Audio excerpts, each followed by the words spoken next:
여러분 안녕하십니까? 빅제입니다. 이번 시간부터 역사상 중세라고 불리우는 시대를 마감하고 오스만 제국의 전성기를 연 정복왕이라고 일컬어지는 메메드 2세에 대해서 알아보겠습니다. 1451년 메메드 2세는 즉위하자마자 동생 아흐메드부터 처형했습니다.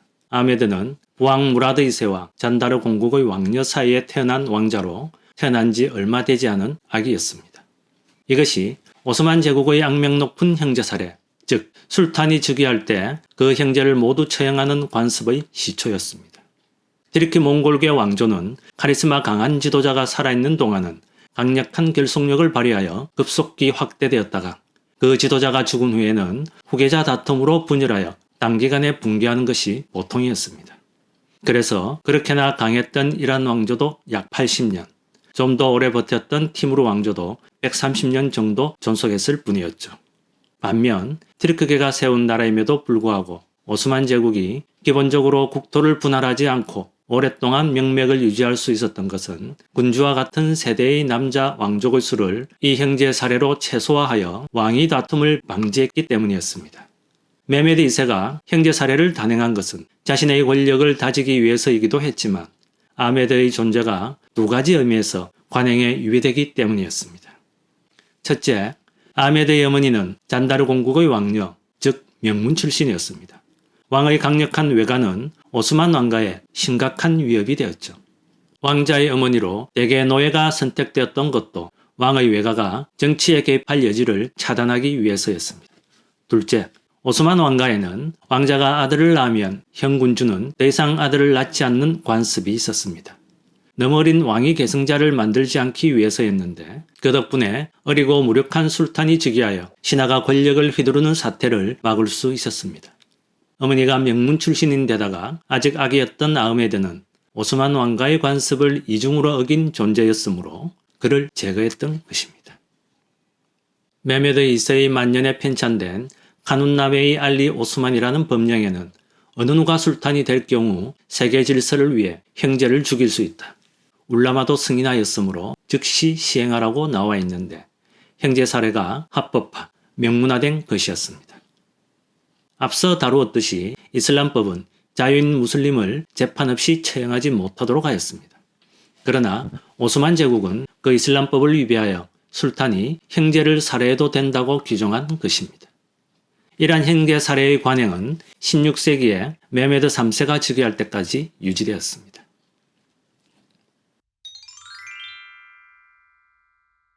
메메드 2세는 동생을 처형한 다음 카라만 공국을 정복하여 우한을 없앤 다음 콘스탄티노플을 정복하겠다는 결심을 굳히게 됩니다. 그러나 콘스탄티노플 공격을 강력히 반대하는 세력이 있었는데 그 중심에 있었던 인물이 대제상 찬다를르 할릴 파샤였습니다. 비잔틴 제국과 베네치아 사이의 교역을 통해서 이익을 보았던 찬다를르의 눈에는 콘스탄티노플 공격이 자신의 이익에 해가 될 뿐만 아니라 오스만 왕조를 위험에 빠뜨릴 무모한 모험으로 보였습니다. 전해지는 한 이야기에 따르면 전쟁을 피하려는 비잔틴 제국의 유력자가 뱃속을 금화로 가득 채운 물고기를 찬다를르에게 뇌물로 보냈고 찬다를르도 그것을 받고 청탁을 수락했다고 합니다. 찬다를르는 아직 스물 전후인 어린 메메드를 쉽게 조종할 수 있을 것이라고 생각했는지도 모릅니다. 그러나 메메드는 이 늙은 신하의 제안을 받아들일 마음이 전혀 없었습니다. 그래서 즉위하자마자 왕자 시절부터 자신에게 충성했던 부하들을 요직에 앉혔습니다. 사태는 찬다를르의 예상을 크게 벗어난 방향으로 진전되었습니다. 메메드 2세가 콘스탄티노플 정복을 위해 처음 한 일은 보스포러스 해협이 가장 좁아지는 지점에 있는 유럽 측 연안에 해협의 칼날이라는 뜻인 루멜리 요새를 건축한 것이었습니다.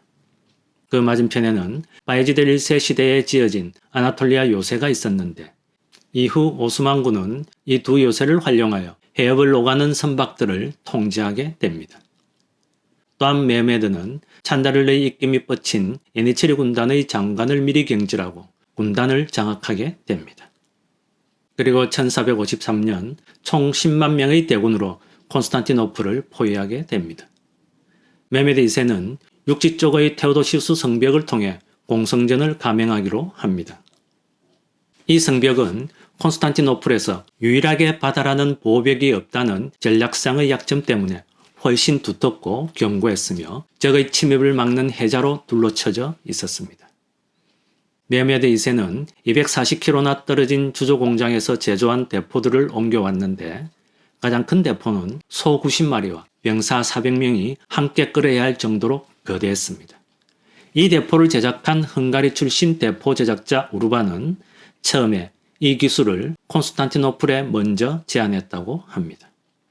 그런데 재정 상태가 나쁜 비잔틴 제국 황제가 형편없는 조건을 제시하자 오스만 제국으로 기술을 넘겼다고 전해집니다.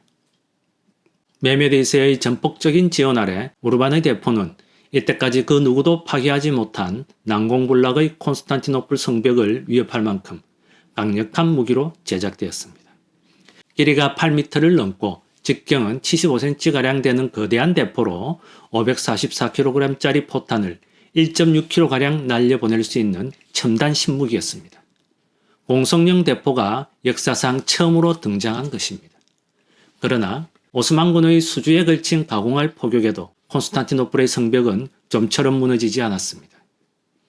조준이 부정확했고 한 번 쏘고 나면 다시 장전하기까지 많은 시간이 소요되어 적에게 성벽을 보강할 시간을 벌어주었기 때문입니다.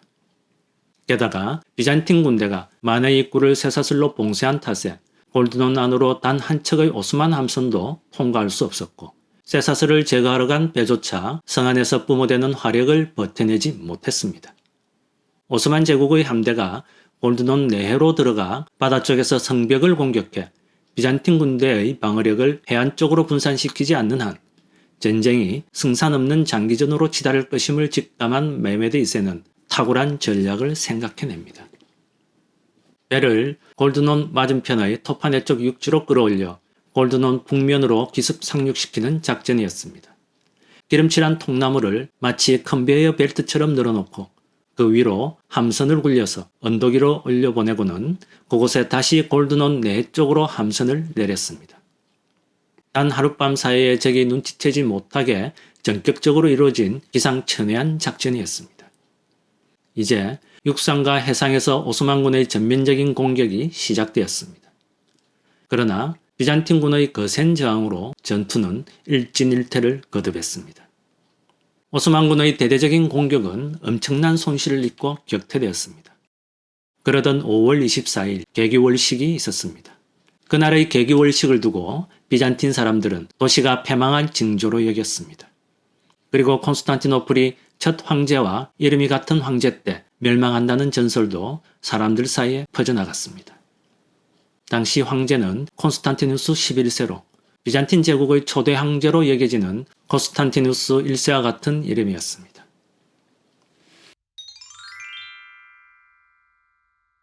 (5월 29일) 새벽 1시 오스만군의 총공격이 시작되었습니다. 제1차 공격은 5만 명의 비정규군 보조병 부대로 무장도 전투력도 형편없었지만 인해 전술로 밀어붙여 비잔틴군을 지치게 만들었고 곧이어 정규군인 아나톨리아 군단의 파상 공세가 이어졌습니다. 마침내 성벽 방어선이 무너졌고 쉴 틈도 주지 않고 정예부대인 예니체리 군단의 3차 공격이 이어졌습니다. 이때 수비군 대장인 제노바인 주스티아니가 심각한 부상으로 후방으로 실려갔습니다. 이에 제노바인 용병들의 전열이 무너졌고 이 틈을 놓치지 않은 예니체리 군단이 물밀듯이 외성벽을 치고 들어가 마침내 성벽탑에 오스만 제국의 깃발을 꽂았습니다. 한편 콘스탄티누스 11세는 혼전 중에 전사하고 말았습니다. 비잔틴 시민들이 황제의 시신을 뺏기지 않으려고 어딘가에 묻었다는 이야기가 전해지지만 그것이 어디인지는 아직까지 수수께끼로 남아있습니다. 제국과 운명을 함께한 비잔틴의 마지막 황제는 그렇게 전설이 되었습니다. 드디어 콘스탄티노플이 함락되었습니다. 메메드 2세는 이 위협으로 예언자 무함마드가 그랬듯이 정복의 아버지라는 이름을 얻었습니다. 그러나 이것은 이전의 술탄들도 썼던 칭호이므로 독자적인 칭호는 아니었습니다. 오히려 후대 사람들이 그를 부르는 데 사용했던 정복왕이라는 칭호가 지금까지도 널리 쓰이고 있습니다. 이상 메메드 2세 1편이었습니다.